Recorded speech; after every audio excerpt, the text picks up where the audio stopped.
Welcome to Around the Empire. I'm your host, Joanne Leon. Danny Sjursen is here with us today to talk about his new book, Patriotic Dissent, America in the Age of Endless War. It was published just a few weeks ago. Around the Empire is a fully independent podcast supported at patreon.com/aroundtheempire or paypal.me/aroundtheempirepod. And please like, share, and subscribe to the YouTube channel. In the discussion about the new book, we talk about the ways that Danny has broken down, categorized, and explained the various forms of patriotism and dissent that he sees. He also talks about his own personal evolution and his views of these things, and he gives some examples of people in American history who dissented, and why that gives him some cause for optimism. One of the people who urged Danny to write this book, Robert Scheer, said, quote, "Sjursen calls for a critical exploration of our allegiances and suggests a path to a new, more complex notion of patriotism. Equal parts somber and idealistic, this is a story about what it means to be an American in the midst of perpetual war and what the future of patriotism might look like," unquote.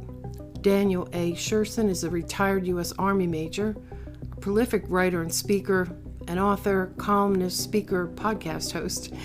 He is a Renaissance man. He's a contributing editor at antiwar.com. His work has appeared in the LA Times, the New York Times, The Nation, Huffington Post, The Hill, Salon, BuzzFeed News, Tom Dispatch, and truthdig.com, among other publications.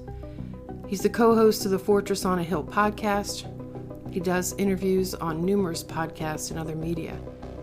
He wrote a memoir and critical analysis of the Iraq War titled Ghost Riders of Baghdad, Soldiers, Civilians, and the Myth of the Surge. His new book is Patriotic Dissent, America in the Age of Endless War. It was published this month, and he has another book in progress on the history of the United States. We recorded this on September 17th, 2020. Danny Sjursen's here, speaking to us from Kansas. Hello, Danny. I just read your book, and I really love it, and thanks so much for coming on the show to talk about it. Oh, I'm so glad to. Thanks for having me again. Yeah, I had to stop reading and start reading quickly toward the end of it because I didn't leave enough time, and I'm generally a slow reader, but I'm hooked, so I'm not gonna leave it at that. I am gonna finish it. 'Cause it really speaks to me. I was wondering who your audience was going to be for this book. First of all, for people who aren't familiar with it, the title of the book is called Patriotic Dissent, America in the Age of Endless War. And it was just published, so I highly recommend it. And I was wondering who the audience was going to be, because I know that you've been working with some military veterans lately, and I thought, I suspect this is, going to be aimed toward them, but I didn't think it was. I think there were parts of it, that could have been, but I thought it was aimed at a broad citizenry. Am I right in that, or no? That's right. Yeah. The original genesis of it was this conversation with Bob Scheer, the kind of classic old journalist who then was the senior editor at Truthdig, as well as his friend Steve Wasserman, who is the president or one of the top leaders of Heyday Books in Berkeley. And we were out in LA for just some other trip and started discussing ending these wars. And so we started to bounce around these ideas. And I think it was me who first said, unless we change the culture, like the broader culture and definition of what it is to be a patriot, what it is to, love your country, support your troops, if we don't have a culture and societal change, and I mean like in an ethical, philosophical sense, squishy stuff, but important, that, I don't know that we'll ever be able to fight the beast, right? The systemic beast that's kind of built to, maintain this militarism. And the initial response from the two of them was, okay, write that, write a book. And I think initially the thought was this would be focused on the military dissent, and that the audience would sort of be the veteran community, which is large, but not that large, right? Not as large as the general public. But as I started writing it and outlining it and sort of researching it, I think that I decided that while that would be one of the main focuses, and a lot of the vignettes are that. I certainly found that I couldn't tell the story or make the argument because it really reads more like an extended essay. That's the design. I felt that I couldn't make the argument the way I wanted to unless I broadened it past just a veterans audience to say that, to one, a love of one's country has to be complicated away from what I call sort of the pageantry patriotism of, surface veneer and symbolism. Yeah, well, I mean, it definitely spoke to me, and um, I don't want to get too much into it but I've been pretty pessimistic. Also questioning like why I'm doing this, why am I even doing this podcast? Not to mention all the all the times that I questioned why it took me so long to realize where we were and what this country was, and all kinds of conflicting feelings of having grown up in a family of a lot of military veterans. My father's World War II. My brother's a veteran. My brothers-in-law, Vietnam, Gulf War, lots of veterans around, and just always being a person who put out flags on Fourth of July. Why it took me so long, even though I was on the left, to realize, first of all, that this was an empire. And well, I have an evolving view of that. I don't think it's just an American empire anymore, but that's for a different topic. But so let me get back to the book. So you talk about, in the beginning, you talk about your evolution. And I've been thinking a lot about my evolution too, as I had hinted at. So you talk about who you were before you went into the military, and how it started to change, your view started to change, and things didn't make sense, like almost from your very first mission. And then you describe really well your evolution and how you got to where you are now. I don't know if you want to talk about that a little bit first. Absolutely. I mean, in some ways, the book is a bit of a journey book, but unlike Ghost Riders of Baghdad, my first book, which was probably fully 50% memoir, I kind of went back and forth on the chapters between telling the story of my tour and my guys, and then, critiquing the war in the other half of the chapters. This book's not quite as much memoir, except in the beginning, but is inevitable that I'm sort of one of the characters, but it's more my intellectual and ethical transition and evolution that's the character than my physical experiences. So while that informed it, the book is in many ways the product of really thinking hard about this too much, too often, too late at night, for going on 20 years. And I could not have written this book when I wrote Ghost Riders of Baghdad, which I mostly penned in 2014, because I wasn't there yet. I mean, if you go back and read that book, I mean, I can't. I literally hate the way I hate my voice. It's very hard to read your own stuff sometimes years later. But when I go back and read that, or I hear about it, or I remember what I was writing, I did not have what I would consider as nuanced and sophisticated a view of the big picture of American empire, American militarism, whatever you want to call it, all the complicated cornucopia that is our foreign policy and history. To feel some of these things of our national service, question the nature of supporting our certainly. And I was against discrete wars, Iraq and even Afghanistan at that point, although I don't write about Afghanistan in the book, but I was against that war as well.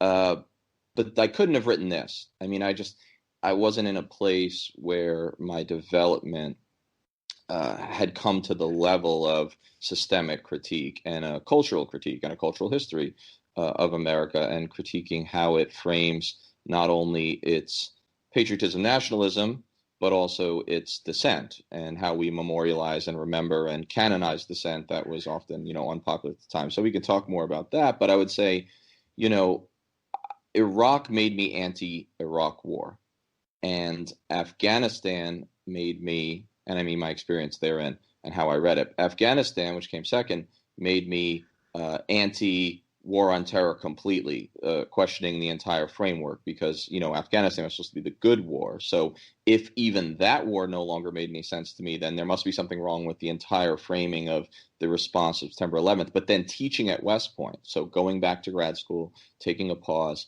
teaching at West Point, getting into that academic world made me anti-empire, right, or anti-militarism, however you want to frame it. And so what I mean by that is that my dissent got more broad, it got more interconnected, and just big picture by the time I was done teaching at West Point in the summer of 2016, so that when the idea for this book was sort of pitched to me through, just batting around a conversation, I was in a very different place. And so I think the book is a much bigger and slightly more philosophical look than most of my articles, and then certainly my first book. Yeah. And just to finish the thought that I don't want to I tend to like relate my own experiences too much, and this isn't about me.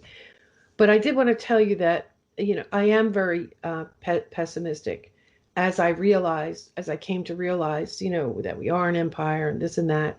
And particularly in the past decade, 2 decades, but maybe even more so the past decade, getting out of this. The more I understood it, the more I realized how getting out of it or changing course, how difficult, maybe even impossible that's going to be.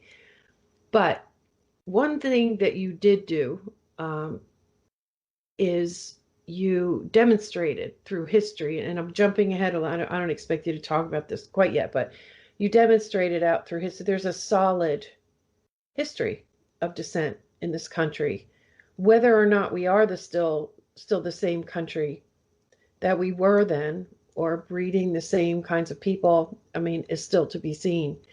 But I shouldn't be so pessimistic, is one of the conclusions I drew from this. And I wanted to thank you for that, because I've been in a bad way lately about all of this, wondering whether any of what I'm doing is worth it, and what I, as this tiny, insignificant grain of sand, can do. So I do appreciate that, Danny. Well, no, I'm glad you say that, and I do want to let you know that I've gone through, and I still do, some dark times when it comes to the pessimism about what I'm doing, right? What people like you and I, who do podcasts, who write, who lend our voice to these issues, because the enemy, so to speak, right, what we're up against is a behemoth, and it feels like such a paltry effort. It often felt to me, and sometimes still does, that you're like screaming in the dark, and no one's listening, or you're being dismissed, or what possible difference can a single citizen make in such a loaded system, right? That is genuinely rigged. I mean, in favor of elites and militarism, and you name all that. However, I do take a degree of solace in the past, and part of that is just my geeky proclivity for history and reading. But, I will be a little personal. I don't come from an intellectual family, and I think we've talked about this a little bit before. I'm not saying I don't have intelligent people in my family. This is not a particularly, educated lot at the highest level. They don't spend a whole lot of time thinking about this. The people I grew up with also did not. And then after that, I was in the Army. And even though I was an officer and went to West Point, and those are some fairly smart guys, there is a distinct anti-intellectualism culture that remains within the military. This idea that the muddy boots army is what matters, and practitioners rather than philosophers. So what I mean is, in my darker times, I often felt very alone in that I even thought about these things. Like I was a strange kid, and then I was a strange officer, and I was like sort of a weirdo. And it turned out there were others. And one of the great things that gave me optimism was meeting other folks. So getting to know Andy Basovich and, a dozen other similarly minded people who were veterans.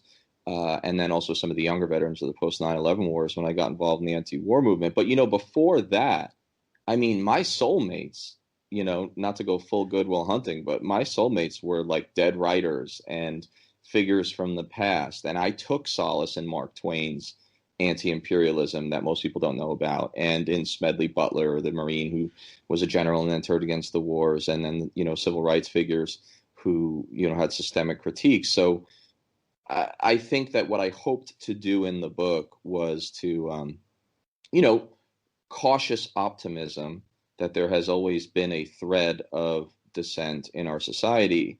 And something we could talk about in a bit, if you'd like, is what is interesting to me is two things. When those folks die, so I'm talking about Martin Luther King as an example, but he's not the only one. When those folks die, when time passes, we as a society tend to canonize, but also sanitize them. And then both parties, even conservatives, even pro-war people, start to say that, they look back in the past and say that they made us the society we are today, this like progressive view of development. But what is interesting is two things. When they were alive, they were often highly unpopular figures. Yes. And also were branded almost always, and I'm talking in every generation, as some sort of fifth column, some sort of un-American, today it's a Russian asset. Back then you were a communist or a fascist or whatever. You were secretly against America. And so what I think that tells me is that maybe you have to wait till you die. But I mean, in the future, sometimes the work that feels hopeless can have an effect. We shouldn't overemphasize it because I think sometimes those people get co-opted and their memory gets co-opted. But nevertheless, there's a thread that runs and we're in good company. And well, gee, what else are we going to do? I mean, sort of like the Camus myth of Sisyphus, right? He says, he's rolling the boulder up the hill, and therefore one would think that the answer, if life is absurd, is just to be a nihilist. But he says no. At the end, he kind of twists it on you at the end of the essay and says we have to imagine Sisyphus happy because the struggle itself is worth it, pushing that boulder. So, if you'll forgive my diversion, that honestly does give me solace, as cliche as it sounds. Well, that could be. I mean, I was raised in a Catholic family too, and we were kind of conditioned for that from the beginning, carry the cross and all that stuff. And I don't know, but yeah, and I'm glad that you brought up Martin Luther King because, and my listeners are probably going to be sick of hearing me say this, but one of my turning points along the way, or one of my aha moments, was when I discovered the Beyond Vietnam speech. Because, they've kind of rewritten history about Martin Luther King, or very selective. To me, that was his most radical and important speech. To me, it was. The first time I heard it, I was like, what?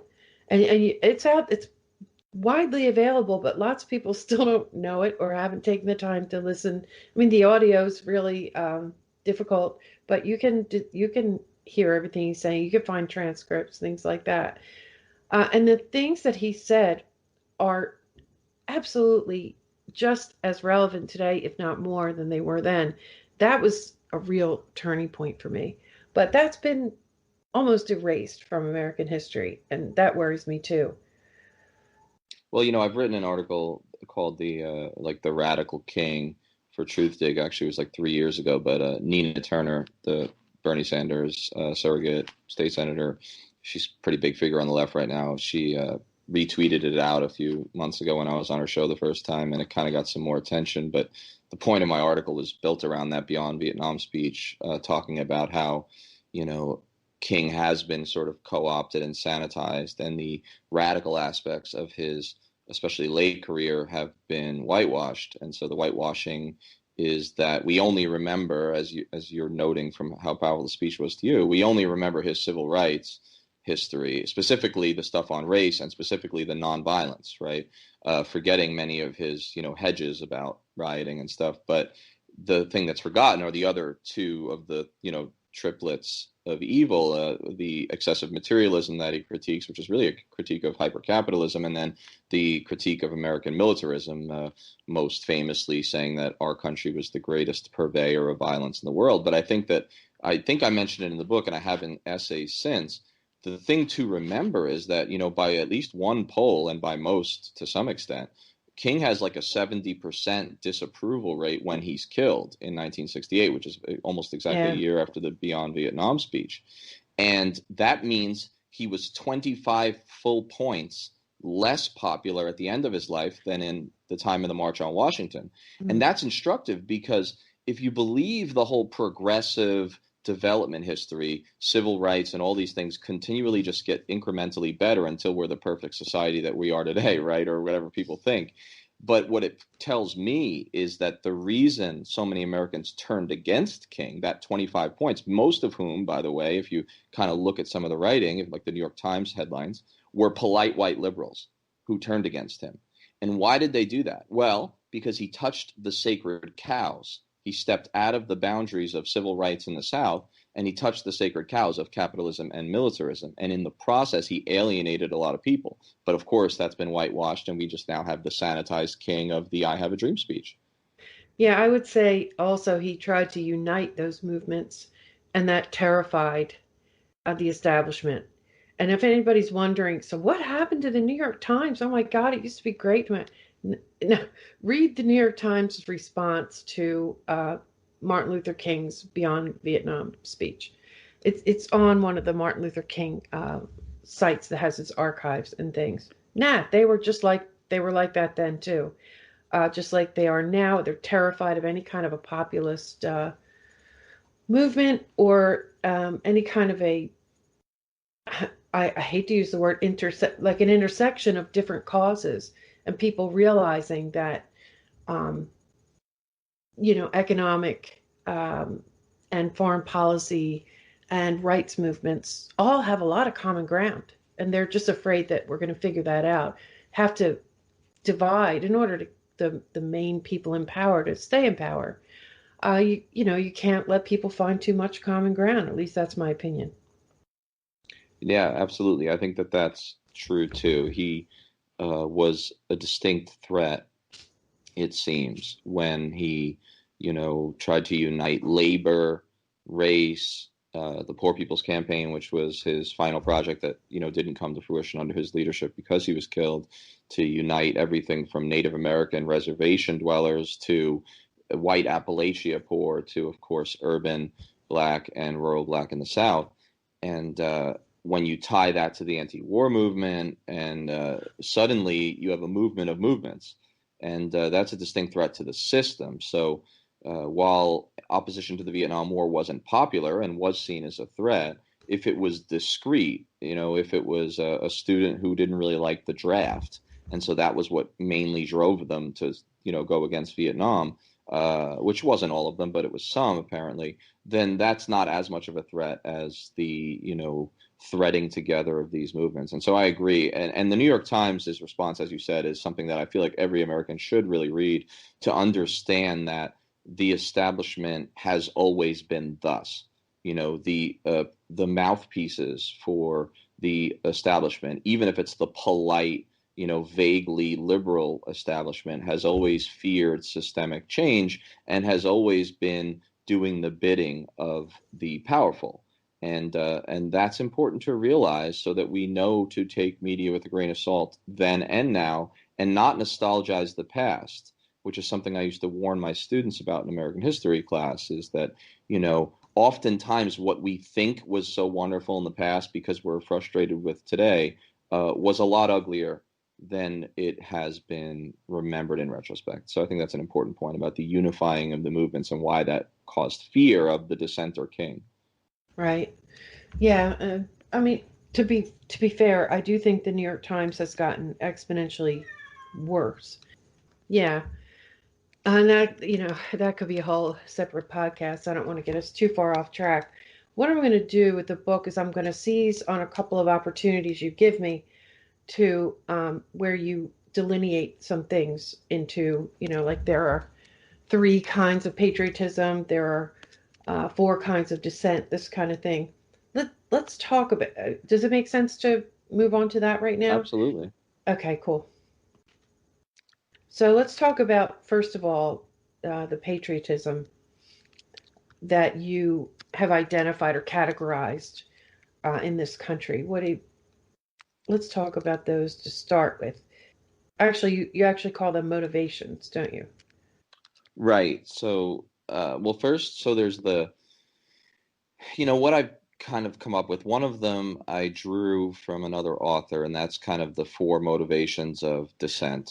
And then the other one is what I coined myself, which are these three versions of patriotism Right. in the broad sense. So I think what I'll do is I'll start with the types of patriotism, and then when I get to the last type, which is the sort of patriotic dissent, as I call it, I'll dig into the four motives that tend to push folks into that Yeah, direction, yeah. or what justifies it for them. That's Understanding, good. of course, that this is always a spectrum, whether it's the three types of patriotism, and especially with the motives, because it's complicated. But the first one I describe, and I think it is sadly the majority. It may have always been the majority, and I think in the post 9/11 uncritical triumphalism and the way that we have altered our view of the troops, right, and what it means to support the troops, I think it is the majority fall into this first category, a massive majority, and it worries me, and it should worry all of us. And I call it pageantry patriotism. Mm. And and while I think that some of the folks who lean in this direction, for example, genuinely do love their country and genuinely do, support the troops or feel like a kinship to what they're sacrifice, a lot of it I think is pretty obscene. Okay, and what I'm talking about here is this is the flyover patriotism. This is the bumper sticker, yellow ribbon, uh, you know, flyovers at the NFL games Yeah. and troops on the field. And, it can even go into the pick up a check at the TGI Fridays at the airport in Atlanta for the soldiers on the way to Iraq. It's not all ugly, but what it is it's a sort of vacuous patriotism that involves no responsibility, very little accountability, and almost no nuance, uncritical. So what I mean is we we worship symbols rather than realities. We don't engage with what our country is in practice and is doing in the world, what we're asking, for example, our troops to do, but rather anything my country does, the whole thing from the 60s, my country, right or wrong, love it or leave it, those slogans, we may not use those slogans as overtly, although sometimes, but I think that that tone remains in our society. And that's the sort of pageantry patriotism. This is people who do not read a single article about what's going on in the war of Afghanistan, but are sure that they support it and think that if the troops are doing it, we have to support it because the troops are doing it, right? So there's this circular logic, which is really a formula for endless war. And what I argue is that this culture of pageantry patriotism, largely driven by the lack of the draft, by the way. I mean, it's not the only thing that drives it, but it's a big factor. Meaning, if you don't have to worry about serving yourself and don't have to worry about your children serving when they graduate high school or college, I do think that it obviates one of the motivation or necessity to read, right, and engage with these issues because it's someone else's job. It's some other kid's job, But but that's not all of it. So I think that overall, this culture of sort of vapid pageantry patriotism is one of the many enablers of constant war, right? This sort of neo-imperial interventionism, empire of bases, whatever you want to call what America is doing. Hyper interventionism is what it is, if we're frank, because no other country does it. Uh, that's everyone kind of has a feel for what that is. The second one is the most complicated to explain, but it'll be the shortest because I haven't fully understood what I'm trying to say with this. I think I get my Yeah. point across in the book, but it's difficult because this one's kind of a middle ground. And I'm going to argue that Barack Obama is an example, right? Just one sort of instructive example or symbol of what I'm talking about. And I call it passive principled patriotism, right? So triple P. The idea here being these are folks who are a little more intellectually minded, a little bit more willing to be critical, uh, question America and its institutions a bit more, tend to be a little bit more of an educated crowd, tend to be more of like a polite liberal crowd.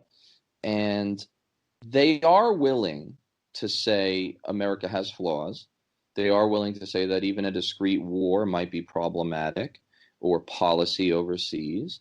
And they are certainly critical of the other side of whatever political debate they're engaged in, because at root, these are more politically engaged people, right? And they tend to be on the left, but the very, very centrist left.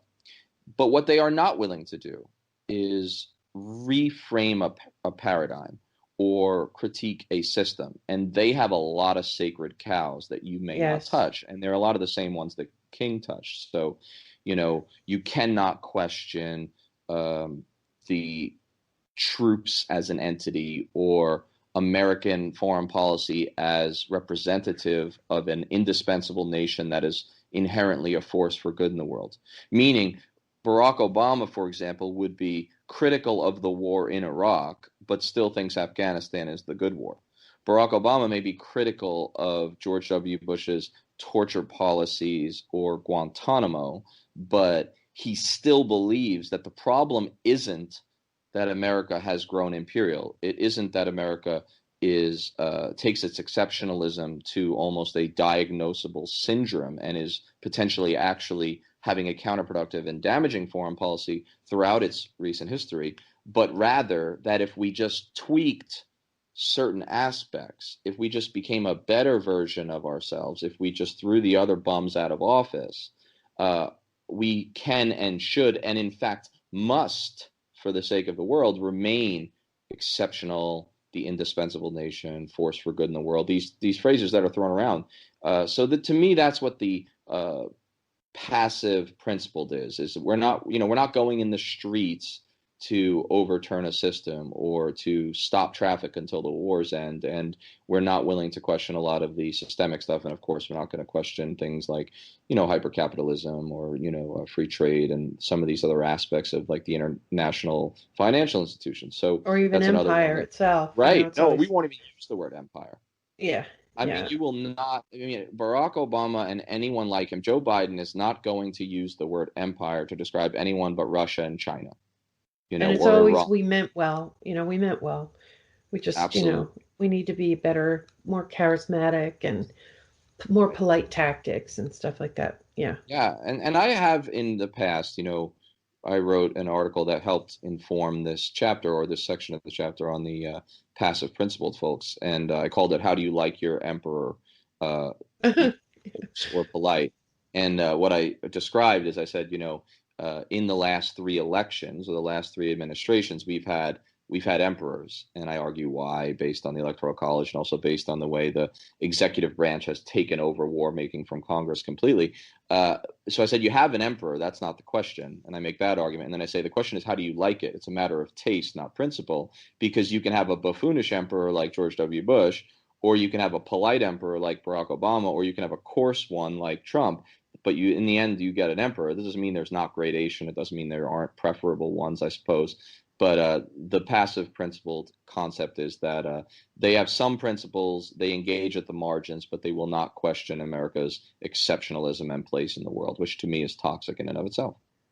Yeah. Uh, Finally, I mean, the title of the book is Patriotic Dissent, and what I label it in the more complex vernacular is, participatory principled patriotism. So it's participatory, it's taking action, it's questioning systems, it's engaging with those sacred cows, questioning everything, as Simone Weil used to say, she had a conversation with Leon Trotsky. Simone Weil is this like leftist, anarchist, existentialist philosopher type in France in the 1930s and 40s. And so she grows up in this, vaguely Marxist household. And anyway, they were kind of actually Trotskyist. Trotsky comes into her apartment, and she's like this very precocious young teenage woman. And, she's arguing with Trotsky about Marxism, basically about communism. And Trotsky apparently says to her, "Why do you doubt everything?"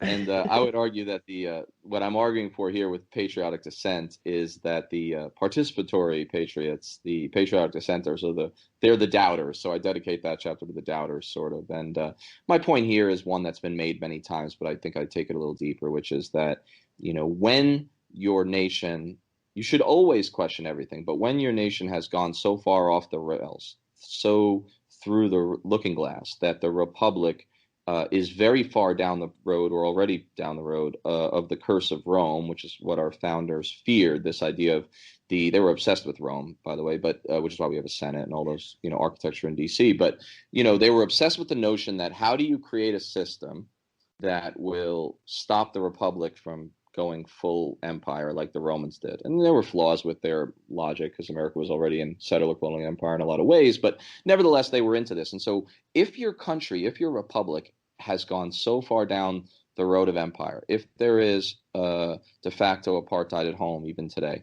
if there is this massive disparity and all these things, if your nation is in crisis, then patriotism that is not of the dissenting variety is, I truly believe, not patriotism at all. It's not a true love of country at all. And when I say country, I mean more people, society, and institutions rather than just borders, but that's a whole other thing we'll get to when we talk about the four motivations. But, overall, that's my take. And so I show that there's a long tradition of this, and I argue that we should be not waiting until they die, but highlighting the courage, patriotism of those dissenters, of which I'm just a D-lister.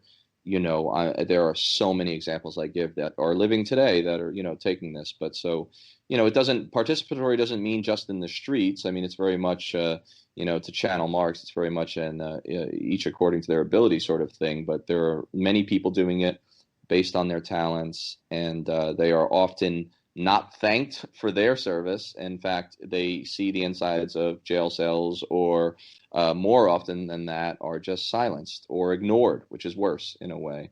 And so I call for a national conversation on this, which I think is the point of the book, as self-righteous as that sounds.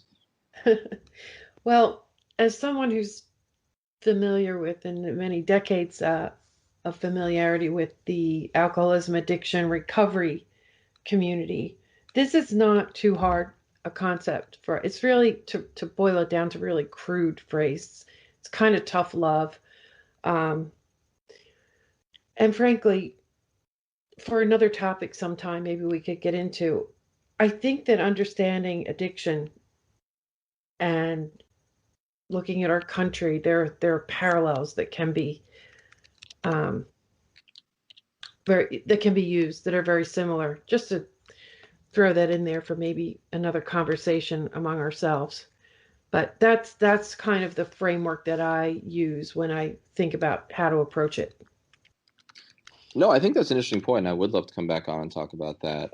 I do. I mean, I think America is addicted to a number of toxic things, Yeah. right? So I mean, we're addicted to militarism. We're addicted to, some of our materialism and, technology. There's a lot of things about our society that track, I think, some of the aspects of addiction. And I've, I wouldn't put myself as having been like in the program, but I have, struggled in my own ways, and have definitely been in some darker times with like addiction and substances. And so I'm vaguely familiar with some of the, the books and the logic in the program. And it's remarkable what you're mentioning, because I do think that if we're addicted to anything, first and foremost, and I'll end with this, it is ourselves, this notion of narcissist exceptionalism. I mean, I've said in previous articles that when it's strange that no one ever mentions that when a nation self-styles itself as exceptional, that's called patriotism and Americanism. But when an individual thinks he's an exceptional, then that's clinically diagnosable, and so I think it brings up some interesting points. Yeah, and I'll just make one more thing because I really don't want to take this off the rails, but I want to throw out one other thing. Another thing I spend time thinking about is let's just call it the ruling class, whatever you want to call the most powerful people. This concentration of wealth and power that has happened, it expands and it contracts in American history. It's maybe even at a peak now. I don't know, but I constantly think, like, how can they? What is the mindset of these people? And I don't understand. It looks like pure everyday evil to me. But if you look at it in the frame of addiction, I think, and I haven't fully developed this thought myself, I think it might make more sense to look at the people, obsessive people, wealth and power at the top, and see them in an addictive frame. It might help us understand it a little bit more. I'm not sure. But let me not take us take us off the rails too much and get back to the book. And of course, I don't expect you to explain everything that's in the book. People should read it to get all of the content. All these things are fleshed out beautifully, in my view.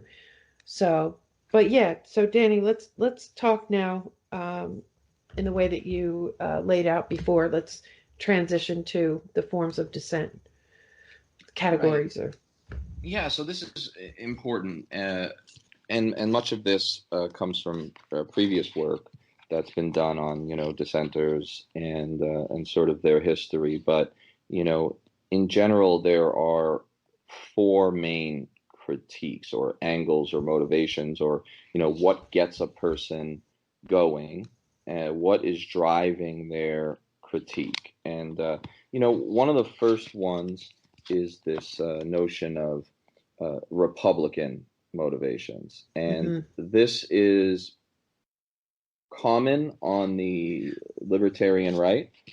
It's common among a constitutionally minded folks. And so it's not always from that libertarian element that I mentioned, but it commonly is. It's this idea that somehow we have gone off track and we are not following the aspirations or the framework of the Constitution. So either that's the more originalist minded small c conservatives, or it's the more progressive minded the Constitution is a living document and all this. But either way, it's about institutions, it's about the republic and the democracy itself, and what is partly driving these critiques is a concern with our representative institutions or lack thereof, and the idea that we've kind of gone, again, sort of off the rails, but in this sort of Republican aspect. However, uh, it's never just one thing, and some of the Republican-minded people also come into this second category, and it is the prophetic. And so this largely has to do with religion, although not solely. This idea that my faith, my deeply held spiritual values lead me to believe that we are, doing wrong, either at home or abroad. And there has been actually a lot of interesting folks who would fall in this category to some extent. And they don't always make complete sense together. But so this is folks to include Martin Luther King, right, who uses religious language throughout his career, especially early on, but also someone who was a member of a leader of the Democratic Party at a time when they wouldn't even get lynching out of their platform or wouldn't have an anti-lynching platform, but was a populist, and his name, of course, William Jennings Bryan. So William Jennings Bryan, who ran for president and lost 4 times, was famous for being involved in the Scopes monkey trial, but he would always use a lot of Christological imagery. His cross of gold speech, talking about how the poor people and the farmers are being crucified on a cross of gold, being the gold standard, and he would like put his arms out in a Christ-like pose. And this is powerful stuff. But even Woodrow Wilson, right, an avowed racist and all this, but he would often speak in his religious background about why how he felt about World War One and his his different points for the peace and all this. So this is just about deeply held spiritual values. It usually is religious. Many of these folks, like King, for example, are in both categories to some extent, but those are important. The third one is, I think, in some ways potentially the most problematic, or at least one aspect of it is, and that is the sort of nationalist critique. In other words, I am critiquing an American policy, especially an overseas policy, specifically because it's not in the best interest of our nation, right? So this is like the prioritization of our perceived U.S. interests over anything else. Yeah. Some people have associated with kind of like the realism, Kissinger, realpolitik, Bismarck, rejecting the universal prophetic, right? Because the prophetic is this idea of like mankind and, human values, but also global institutions like international law and norms. in one sense, Mr. Trump is inflected with this to the extent that he is a critic at all. When he sometimes leans in that direction, I think this is what drives him, is the national one. It's not always a bad thing, right? I mean, in some sense, any conversation about strategy must prioritize, American interests. Like, why are we doing X if it has no benefit to our security, safety, prosperity, right? There's value in it, but sometimes even the most anti-war figures of certain generations uh, fell into the dark side, as I call it, of nationalist dissent. And it often involves race. So, what do I mean? For example, let's take two wars very briefly. The Mexican American War, which is probably the most aggressive war in American history up to that point, trumped up, I mean, amazing similarities to the Iraq War in some ways. One of the main opponents early on was this guy, Senator John C. Calhoun of South Carolina, right? Best known later for being a passionate defender of Southern secessionism, and a big time proponent of the South as almost like an independent nullifying entity. But he argued against, annexing all of Mexico when the rest of the Democratic Party was seriously considering it at the end of the war. And his reason, the grounds were because we can't incorporate non-Caucasians into our nation, right, without hurting the nation's, character and Identity, purity. yeah. And then it happens again during the Spanish-American War when we occupy the Philippines and have to sort of pacify it for 16 years or so. Some of the anti-imperialists, in fact, some of the founding members of the Anti-Imperialist League, which was very powerful at the time, we don't have anything like that today of that scale, were also fearful that the imperialists would try to annex or create states out of, say, the Philippines, Puerto Rico, Guam, these places that we had stolen or won from the Spanish, because again, they would taint, right? They would taint our race purity. And so William Jennings Bryan fell into this as well. So that's the nationalist critique. It's not always that. It's sometimes also criticized for being isolationist, which is that really dirty, pejorative term from the 1930s that's associated with appeasing Hitler and being like secretly fascist and anti-Semitic. I think that's largely a misreading of that era that is doesn't do it justice. It was more complex than that. But also, my point is there is problematic aspect of the nationalist critique, but it isn't always a negative thing.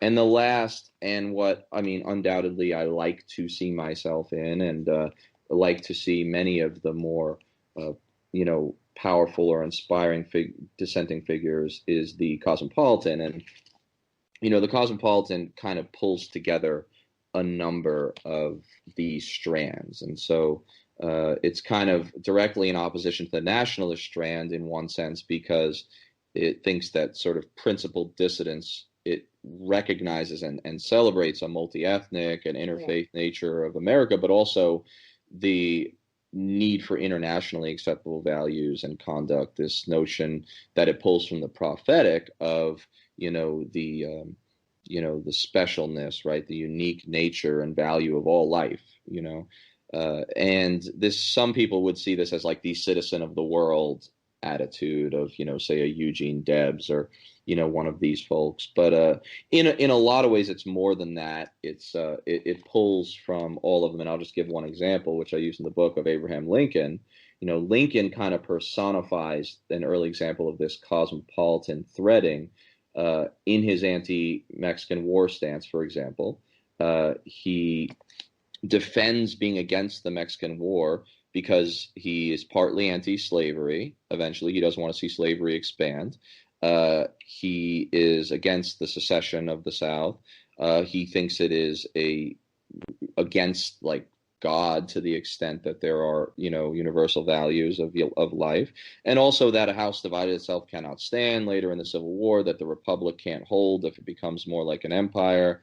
And he worries and argues in his speeches in the House when he's a lowly congressman, a freshman, that waging this aggressive war with Mexico is going to sully our international reputation and therefore hurt us. So, he kind of takes a look at all of those things. And Martin Luther King, I would argue, is a more modern example of the same. If you read the Beyond Vietnam speech, in a sense, it is cosmopolitan dissent, right? It threads together the other three and then also broadens it to a view of sort of this citizen of the world aspect. So, those are the four most, if you name a dissenter, if we played a game, name a dissenter, I would be able to say, which category maybe they most strongly are inflected with. But in many cases, there's a spectrum and there's overlap and there's Venn diagrams. But I thought it was important to explain what drives dissent, the positives and the negatives of each, and all of this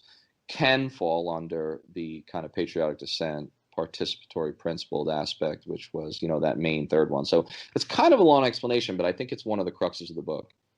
Yeah, I think it's really an important one. Maybe it's just because I personally am confused between patriotism and nationalism.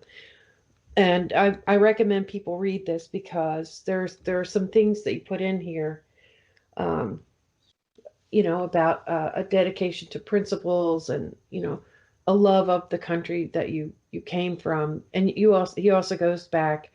Danny goes back to old definitions from centuries ago of what patriotism was and how different people have how that has changed and how different people have defined it. And um, the exceptionalism, I think, is where the problem, one of the big problems, comes in.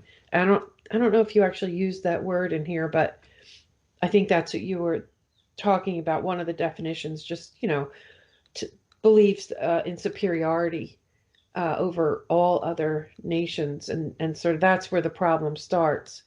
And there are people who, like Trump, is an example. He's clearly confused between the two. I think people like maybe Tucker Carlson are also confused, which could explain why sometimes I strongly agree with them on a few things, and then other times I cringe at the things they do and say. So um, I would highly recommend this part of the book to focus in on it for readers.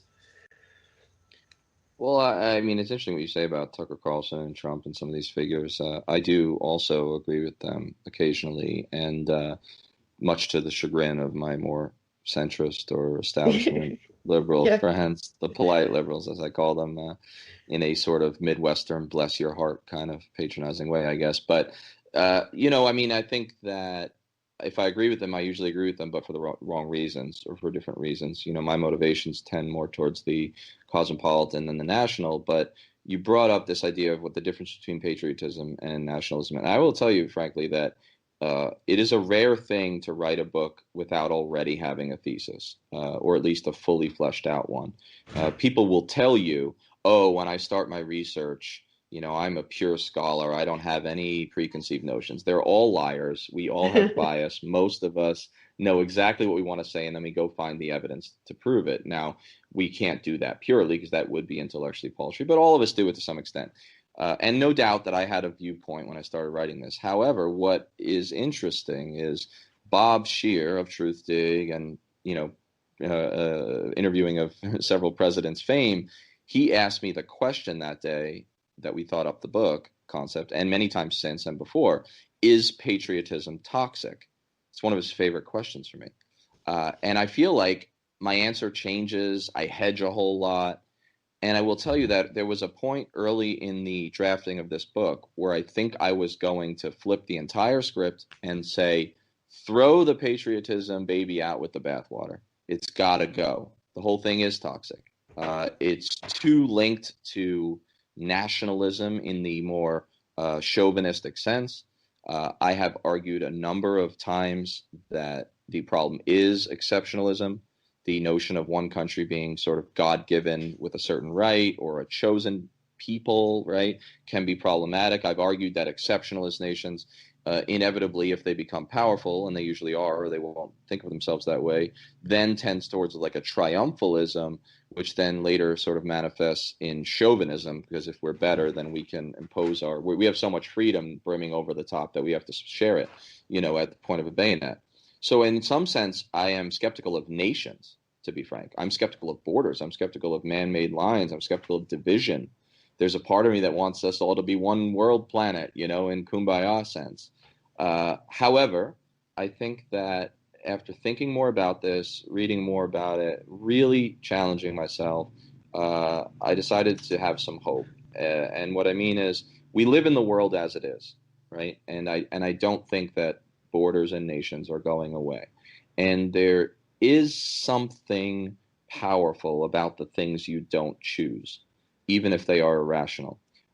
In the beginning of one of my favorite sort of Boston street movies, Gone Baby Gone, the Casey Affleck character is walking around. He says he's like pontificating in a soliloquy. He says, "Isn't it strange? I've always thought," he says, "that it's the things we don't choose that most define us and that we're most proud of. Your neighborhood, your city, your family, right? One could argue that rooting for America isn't any less irrational than rooting for the Yankees versus the Mets, uh, but it is real.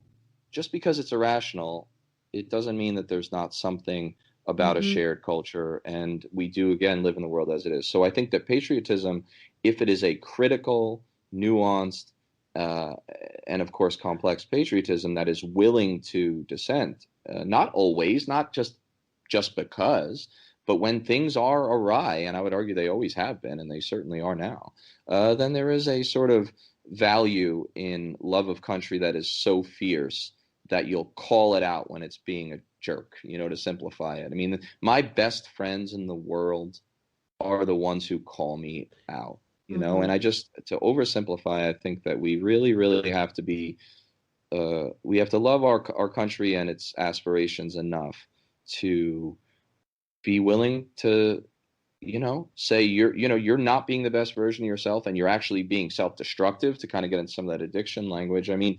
it's a fine line, but I'm not willing to throw borders and patriotism out completely. But what I will say is that nationalism, this sense that not only do I love my country, but I am fiercely devoted to just my country in a sense.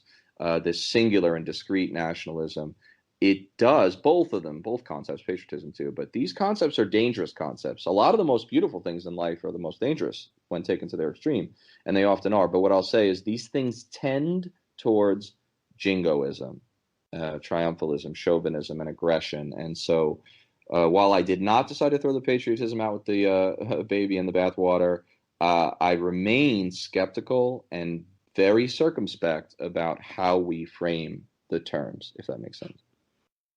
Yeah, I mean that's pretty profound what you just said there. I want to dig into more of this with you at another time after I've done some more reading because the things you brought up about nation state really got me uncomfortable, but curious. So I want to talk to you more about that at some point. But I think we probably should leave the rest to the curiosity of the readers who are listening, or the to be readers or current readers of the book, and transition over into our bonus question. But I want to make sure you have the opportunity to, if there's anything else you want to say before we do that, please do that. Yeah, no, I mean, absolutely. Thanks, for having me to talk about this. I'm pretty passionate about it. The book is, Patriotic Dissent, America in the Age of Endless War. And if you're thinking about picking it up, it's a quick read, which is not my typical. I have a verbose penchant, but this is a short book, about 160 pages. And the best place to get it, if you don't mind, is on the Heyday Books website. You can go direct to them, and obviously we prefer to support local publishers. So thanks for having me and giving me the opportunity to say that. I'll put the links in for the publisher in there. Yeah, I like to do that. Yeah, this I highly recommend this.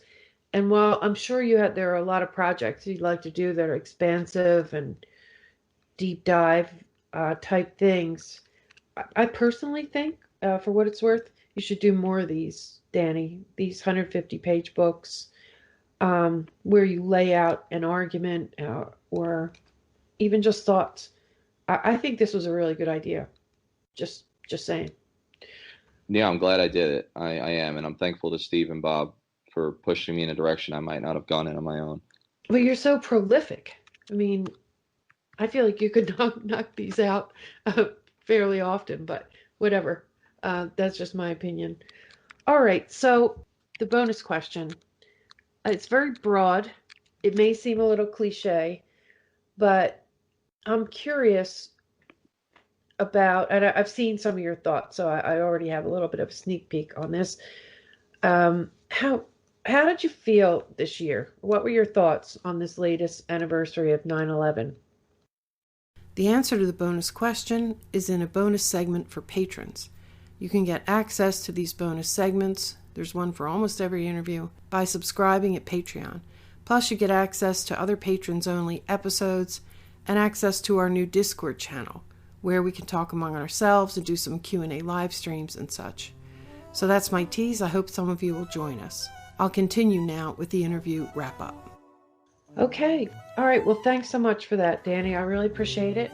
Hope to talk with you again soon. And also, I just want to mention, for people who read the book, get into Amazon and write some reviews if you do buy it on Amazon. I'm gonna do that soon. But we need more good reviews on the people who we align with in terms of maybe not even totally politically, but in our anti-interventionist bent. So I just want to throw that in. Okay, I'll talk to you soon, Danny. Thank you again. Oh, great. Thanks for having me. We'll talk soon. Thanks for listening. Special thanks to Danny Sjursen. Follow Danny at Skeptical Vet on Twitter. Subscribe to his Fortress on a Hill podcast, and buy his book, Patriotic Dissent, America in the Age of Endless War, published by Heyday. This podcast is independent media, so listener support is really important. Patreon.com/AroundTheEmpire or PayPal.me/AroundTheEmpirePod. Find the podcast on any mobile podcast app, on the website AroundTheEmpire.com, on Patreon, or on YouTube. And hey, if you're listening on YouTube, don't forget to like, share, and subscribe. Follow on Twitter @AroundTheEmpire, and we'll see you next time. Take care, everybody.